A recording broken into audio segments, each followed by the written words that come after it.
Good day, friends. If you've forgotten your Cash App PIN or just want to change it, for extra security, resetting it is incredibly easy. I'll show you exact steps to recover or update your PIN step by step. So first, let's cover how to change your PIN if you already know the current one but just want to update it.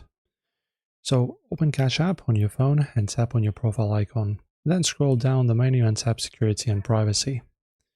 Under the Security section, you'll see the option Change Cash PIN. So just tap that, enter your current 4-digit PIN, and then simply type in your new one twice to confirm.